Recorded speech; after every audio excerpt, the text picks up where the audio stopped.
지금 시장은 그야말로 정신을 차릴 수 없을 정도로 어지럽게 흘러가고 있는데요. 특히 XRP의 상황을 보면 현재 시장 참여자들이 느끼는 심리적 공포가 얼마나 극심한지 온몸으로 느껴질 정도입니다. 1.4달러 선을 내준 뒤에 1.3달러 초반까지 밀리면서 약세 흐름이 뚜렷해지자 시장에서는 1.3달러라는 지지선마저 무너지면 끝장이라는 식의 공포 섞인 기사들이 쏟아지고 있습니다. 그런데 여기서 우리가 주목해야 할 숫자는 1.3이라는 가격 자체가 아닙니다. 이 구간은 수많은 사람들이 동시에 같은 생각을 하게 만드는 심리의 응축 지점이기 때문에 무서운 건데요. 누군가는 여기가 깨지면 지옥이라고 생각하고 던질 준비를 하는 바로 그 순간에 아주 흥미로운 데이터가 포착되었습니다. 대중들이 무려 3조 원에 달하는 막대한 손실을 확정하며 시장을 떠나고 있는 바로 지금 리플이라는 기업은 정반대로 4조 원 규모의 자금을 투입해 거대한 인프라를 조립하고 있었다는 사실입니다.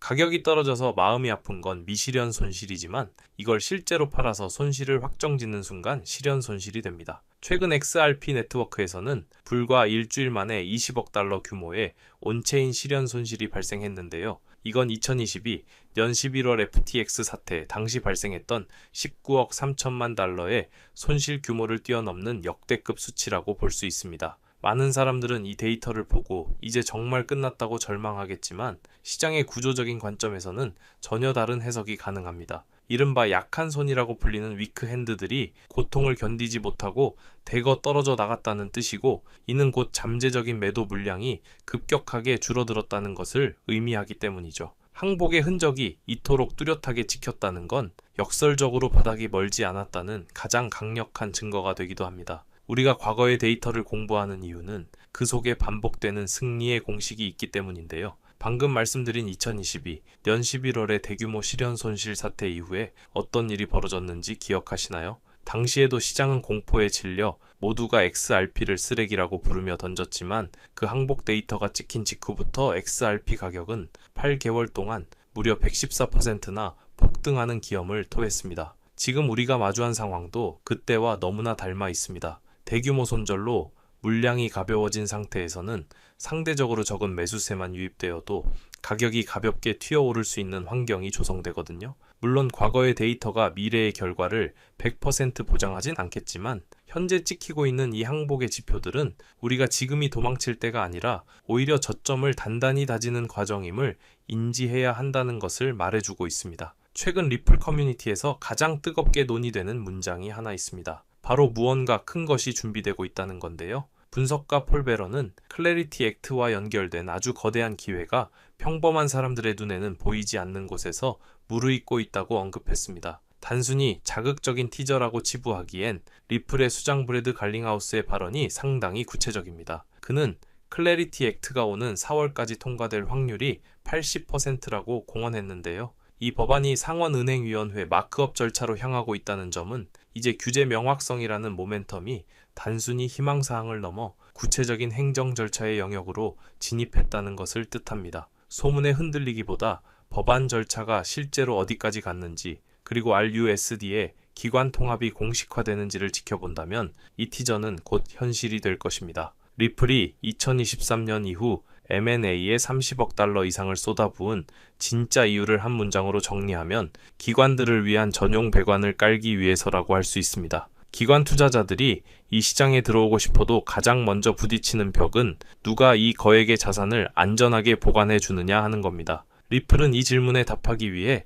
스위스의 커스터디 전문기업 메타코를 2억 5천만 달러에 인수했는데요. 여기에 그치지 않고 뉴욕주 금융서비스국의 엄격한 규제를 받는 스탠더드 커스터디 앤 트러스트를 인수하며 신탁 라이선스라는 출입증까지 확보했습니다. 기관 내부의 컴플라이언스 담당자가 이건 라이선스가 있으니 검토해도 좋다고 승인할 수 있는 모든 법적 기술적 토대를 리플이 미리 사서 조립해 놓은 것이죠.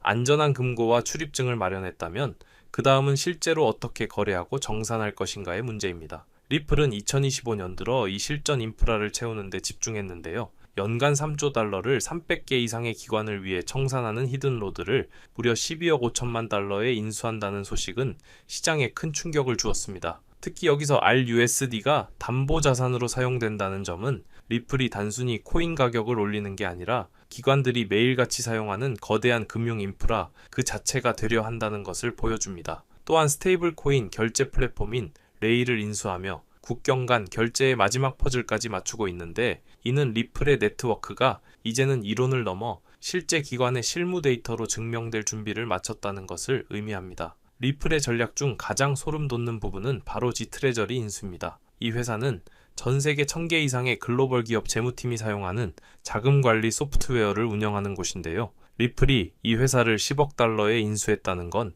전 세계 수많은 기업 시 FO들의 업무 화면 안으로 리플의 기술을 직접 심어버리겠다는 전략입니다.